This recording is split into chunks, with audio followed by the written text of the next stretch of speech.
Kata teman-teman ekonomi, fakta datanya mengatakan jumlah sawah di Indonesia tidak bertambah, malah makin berkurang. Ini juga ngarang, Mas Ferry. Karena luas panen padi kita pada tahun 2024 itu 10,05 juta hektar. Di 2025 ketika kita swasembada beras, itu angkanya naik 12,69% jadi 11,32 juta. Antara Mas Ferry dibohongin atau Mas Ferry yang bentuk kebohongan ini?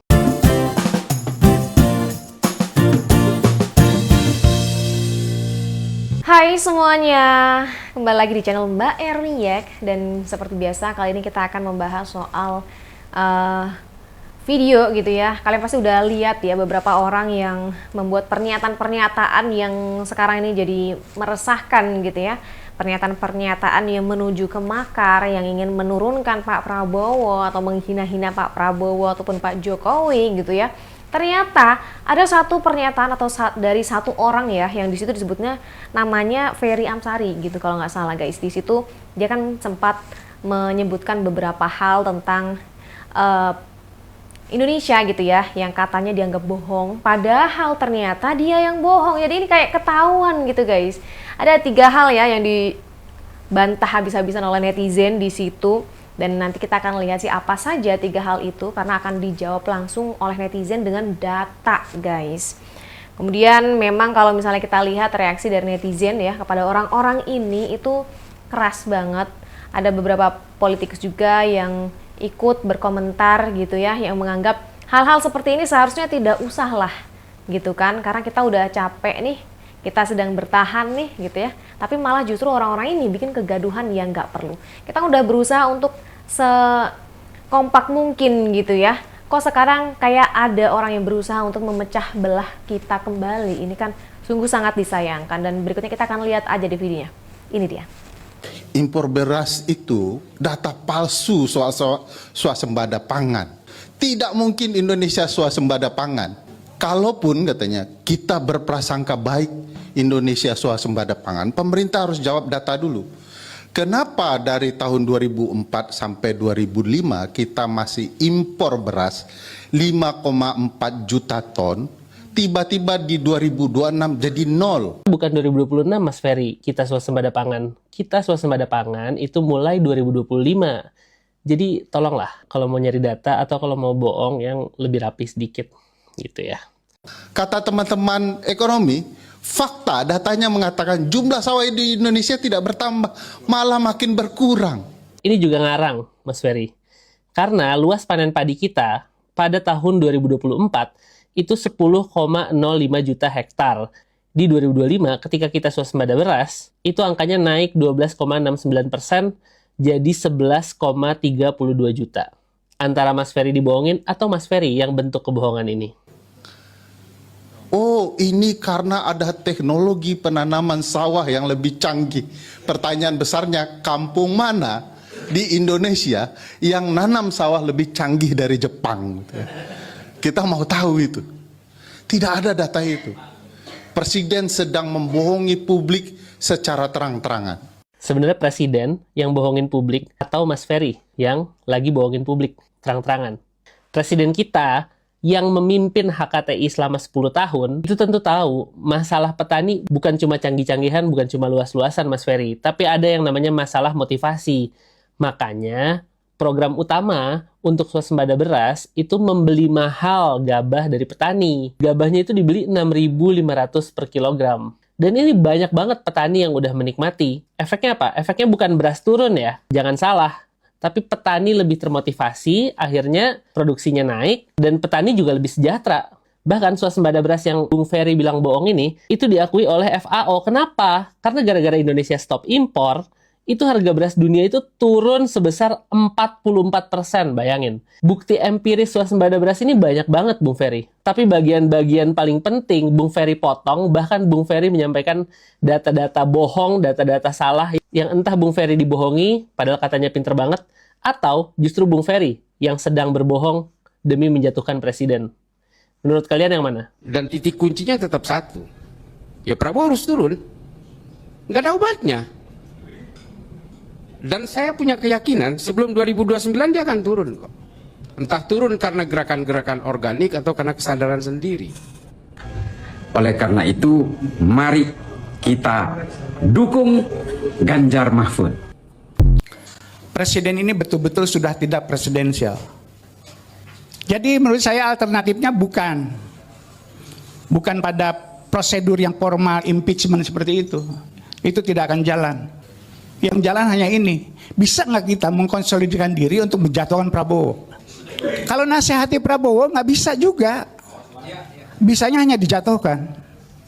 Itulah menyelamatkan, bukan menyelamatkan Prabowo, tapi menyelamatkan diri kita dan bangsa ini. Jadi momen halal bihalal diisi dengan pidato-pidato sok paten, pidato-pidato yang memprovokasi bangsa sendiri, pidato-pidato yang mengajak orang lain untuk menjatuhkan pemerintah di momen halal bihalal. Jadi saya agak miris ya menyaksikan pidato-pidato di acara halal bihalal itu. Teman-teman, memang ada kelompok masyarakat di bangsa kita maupun di negara lain yang itu mengaku pejuang demokrasi, tapi mereka mengukur demokrasi itu dengan isi perutnya sendiri. Mengukur demokrasi itu dengan perasaan dan keinginannya sendiri. Jadi kalau keinginannya kesampaian, kalau perasaannya terpenuhi, kalau dia terlibat dalam sebuah kebijakan, maka dia akan bilang demokratis. Tapi kalau keinginannya tidak kesampaian, kalau perasaan-perasaannya tidak terpenuhi, kalau dia tidak terlibat dalam pengambilan sebuah kebijakan, dia akan bilang itu tidak demokratis. Ada orang-orang macam begini itu ada. Dan orang-orang yang macam begini itu biasanya selalu atau seringkali tergoda untuk menyampaikan kata-kata yang melampaui batas. Kata-kata yang melampaui batas itu adalah, ayo kita jatuhkan pemerintah. Ayo kita gulingkan pemerintah. Atau kalau yang agak konstitusional dikit, ayo kita impeach pemerintah. Memang di setiap zaman presiden, ada orang-orang seperti ini. Di zaman Ibu Mega, ada orang yang turun ke jalan ingin menjatuhkan Ibu Mega. Di zamannya Pak SBY, ada juga orang yang memprovokasi masyarakat untuk menjatuhkan Pak SBY. Di zaman Pak Jokowi juga ada. Dan hari ini 1,5 tahun lah zaman kepemimpinannya Pak Prabowo, ada juga orang-orang yang kemarin merupakan bagian dari barisan yang kurang beruntung. Artinya dia kan mendukung capres-capres juga. Orang-orang ini kan kemarin juga mendukung capres-capres, tapi kebetulan kurang beruntung. Di pemilu terakhir mereka kurang beruntung. Jadi ya yang mereka dukung tidak menang, dan hari ini yang berkuasa orang yang tidak mereka dukung. Dan mungkin ini hasrat untuk berkuasa tanpa pemilu ini ya meronta-ronta dalam jiwa mereka.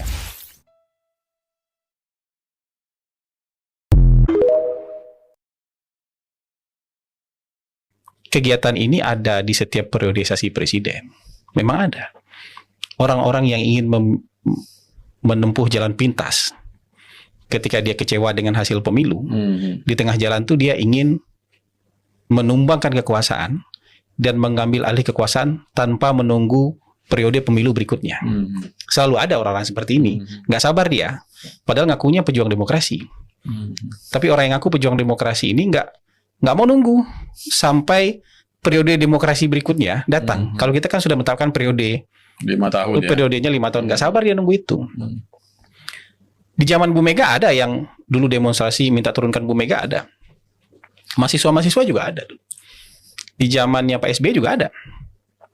Minta turunkan SBY ada. Banyak juga yang membawa patung kebo juga ada yang membawa kerbau pada segala macam. Ada. Di zaman Pak Jokowi juga ada. Itu bahkan di akhir jilid-jilid itu dulu ya. Iya. Bahkan ada di masa akhir-akhir masa pemerintahan Jokowi, orang yang sama juga menyerukan impeachment terhadap Pak Jokowi. Nah, di zamannya Pak Prabowo juga ada yang kayak gitu.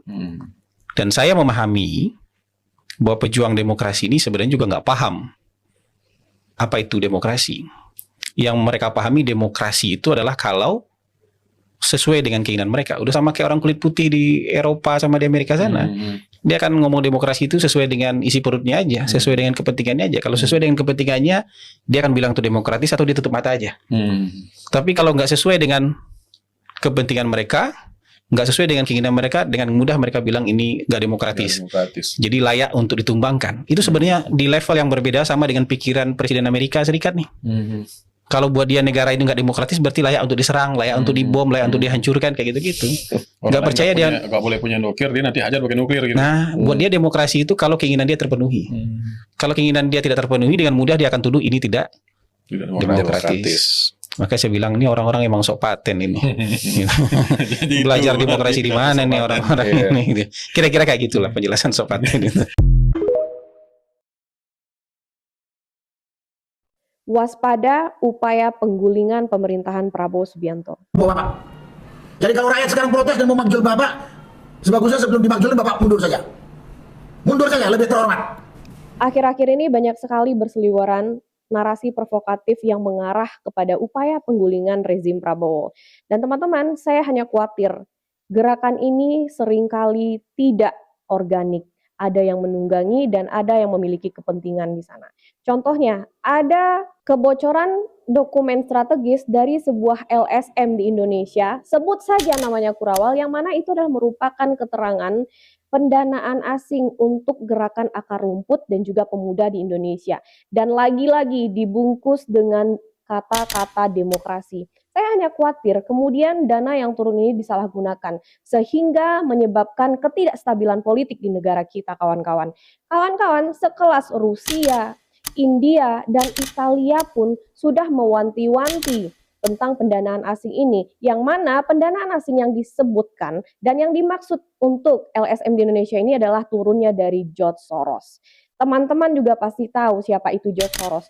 George Soros itu memiliki keterlibatan langsung terhadap kerusuhan 98 dan juga beberapa gerakan-gerakan sipil seperti Revolusi Warna yang berada di benua lain. Tujuannya mungkin memang baik, namun isi kepala manusia kita tidak akan pernah tahu.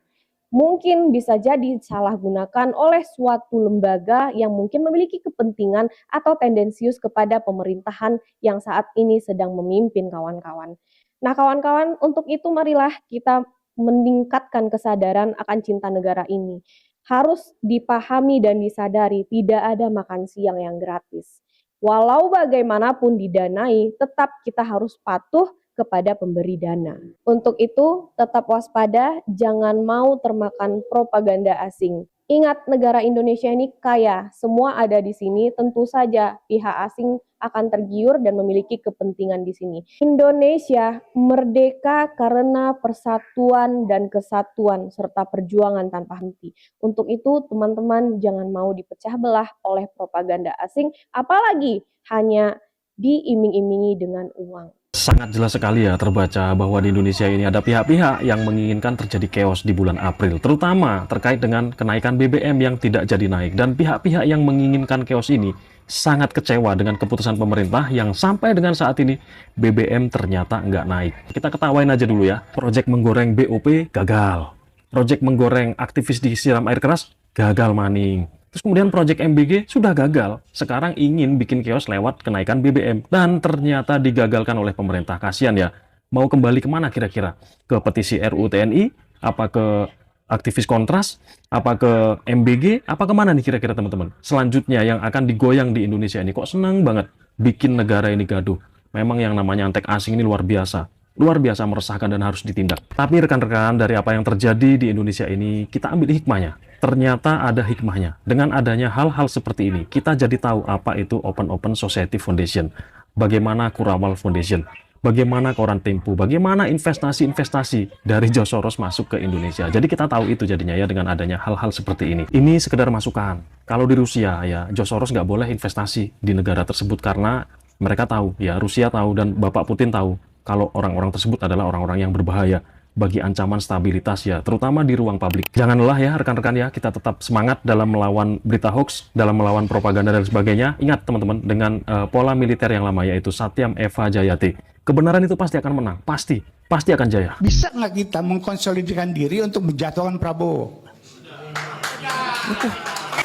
Surat terbuka kepada Bapak Kapolri Listio Sigit.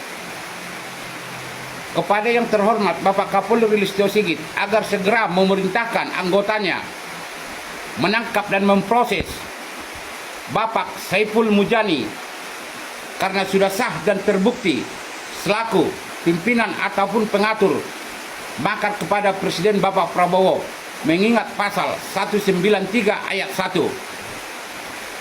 Sekali lagi saya bermohon kepada Bapak Listio Sigit segera menangkap Bapak Saiful Mujani sebelum dampak makarnya membuat Bapak Presiden Prabowo terganggu menjalankan tugasnya, rakyat ada yang korban jatuh, dan fasilitas negara rusak. Bapak Presiden Prabowo dipastikan presiden 2 periode dan pertimbangan konstitusi presiden seumur hidup karena terbukti membangun rakyat, membangun Indonesia, terbukti dicintai rakyat Indonesia. Dari Ketua Relawan Cyber Bapak Prabowo Gibran di Pilpres 2024 yang sudah berulang kali ke Kartanegara, Sumatera Utara. Terima kasih.